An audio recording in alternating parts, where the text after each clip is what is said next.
बॉलीवुड के dance king, expression king भी कह सकते हैं हम इनको। किसकी बात कर रही हूँ मैं? चलिए बता देती हूँ। मैं बात कर रही हूँ गोविंदा की। एक टाइम था जब गोविंदा ने अफसोस जताया था, अपने आप को बहुत थप्पड़ भी मारे थे। क्या बात थी जिसकी वजह से उन्होंने खुद को मारा? अगर आपको ये जानना है तो आपको मेरा पूरा पॉडकास्ट सुनना पड़ेगा। वैसे गोविंदा ने अभी पीछे एक इंटरव्यू में बताया था कि बॉलीवुड के कुछ पढ़े लिखे लोग उनको इंडस्ट्री से निकालना चाहते थे और उनके अगेंस्ट बहुत सारी साजिशें भी उन्होंने रची थी। हाँ, ऐसे बहुत सारे एक्टर्स के साथ होता है जो फिल्म इंडस्ट्री से जुड़े हुए नहीं होते हैं, बाहर से आए हुए होते हैं, तो उनको बहुत स्ट्रगल करनी पड़ती है। गोविंदा जी को भी काफ़ी ज़्यादा स्ट्रगल करनी पड़ी थी। वैसे इन दिनों वो फिल्मों से दूर हैं, कुछ ज़्यादा फिल्म नहीं कर रहे हैं, लेकिन एक इंटरव्यू में उन्होंने ये सारी बातें शेयर की और उन्होंने ये भी बताया कि बॉलीवुड के कई लोग उनकी बॉलीवुड में मौजूदगी की वजह से खुश नहीं थे, बहुत ही ज़्यादा असहज थे। इसीलिए इंडस्ट्री के लोगों ने उनके खिलाफ काफ़ी ज़्यादा षड्यंत्र भी किए और उनको बाहर निकालने की कोशिश भी की। गोविंदा ने ये भी बताया कि भारतीय सिनेमा में उनका स्वागत स्टार किड्स की तरह खुली बाहों से नहीं किया गया था, बल्कि उन्हें काफ़ी विरोध का सामना करना पड़ा था। और उन्होंने ये जो इंटरव्यू दिया था हाल ही में मुकेश खन्ना के यूट्यूब चैनल पर उन्होंने इंटरव्यू दिया और उसी इंटरव्यू में उन्होंने ये सारी बातें कहीं।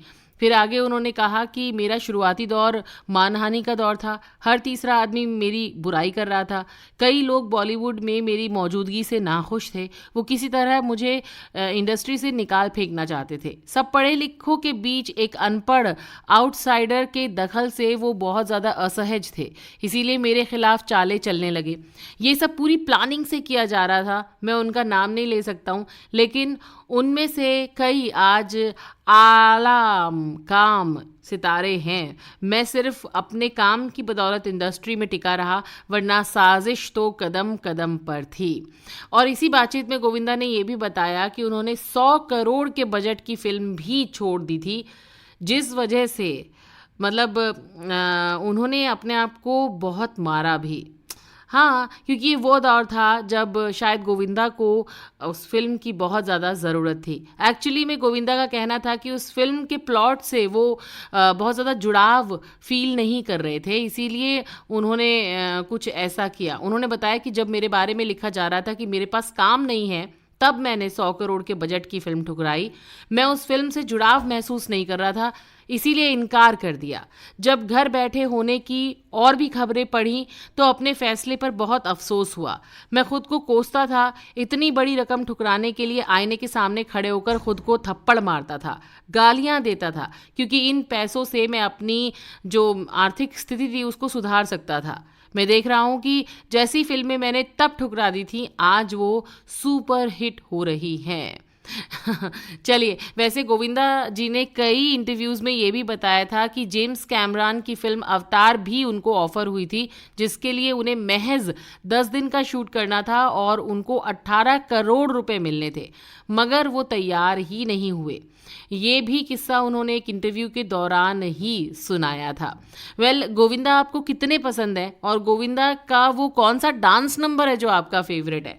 मेरा तो है वो वाला अखियों से गोली मारे, और एक और गाना है उनका रवीना टंडन के साथ, किसी डिस्को में जाए। ये गाने मेरे फेवरेट है, लेकिन आपका गाना कौन सा फेवरेट है गोविंदा का, ये मुझे कमेंट बॉक्स में कमेंट करके ज़रूर बताइएगा। और आज का मेरा ये पॉडकास्ट कैसा लगा ये भी।